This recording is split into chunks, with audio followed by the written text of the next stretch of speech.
We all feel like we're important people in our world, but sometimes we just need to be humbled by what we truly are, just an insignificant speck in a near infinite universe.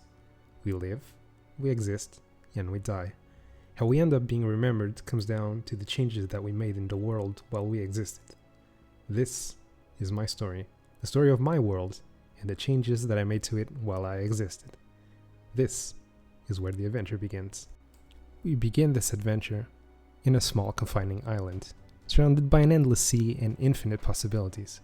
To build a boat, venture out into the vast expanse, to find a better place to settle. So many different choices on what to do and how to begin. But instead, I set my sights on the neighboring island, and I'll explain why in a bit. Let's begin by punching trees.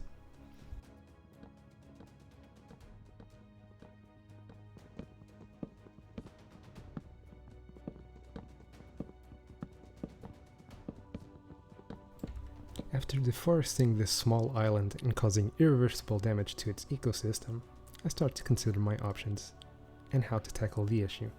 For you see, this tiny speck in the vast world is actually afraid of deep water and oceans, and is still coming to terms with all the unknown and danger that lurk inside of these. What you're about to see is a first dip in the water.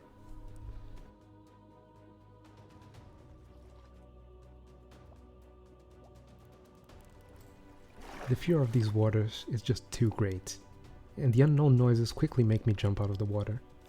But I have to muster the courage, I have to cross to the other side, and after walking around for a bit and pep talks to myself, it's exactly what I do. Carefully, while trying to keep my head above the water. As I reach the small beach of this new land, I encounter a new friend.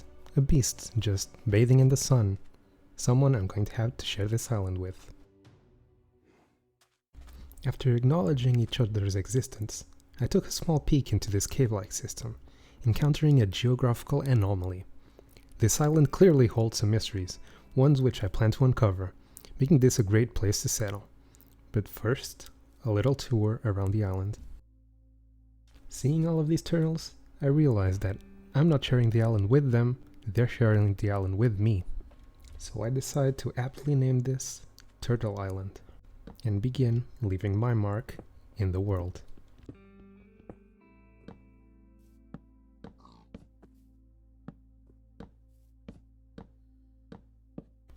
As I built, some of the native wildlife took a special interest in my work, observing me from up close.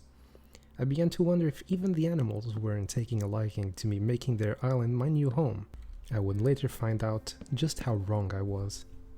As the sun fell on the horizon and my shelter still not finished, I built a small room inside, waiting for the morning sun to signal that it was once again safe to face the outside world. What I did not expect, however, was this.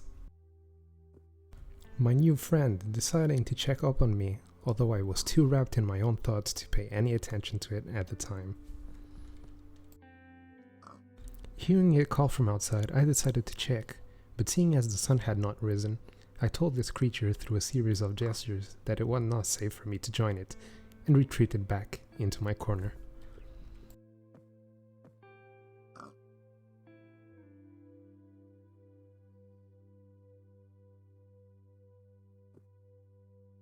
This happened several more times throughout the night, as the pig jumped in and out of my little room. I felt at ease. I had some company in this world. I grew attached to this creature and decided to name it Jumper. Maybe I could bring it with me on my adventures, and I vowed to not kill it for food unless it came down to a life or death situation.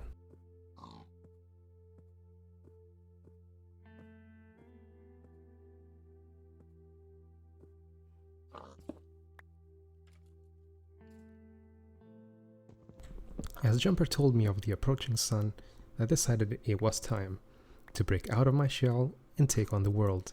But that, my friends, is an adventure for another day. Thanks for listening to my tale.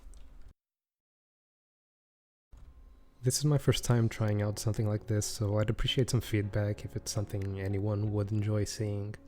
This is the kind of thing I would write down in the description, but who reads that anyway? I definitely won't be making this part of the outro in the future ones if I ever do make any.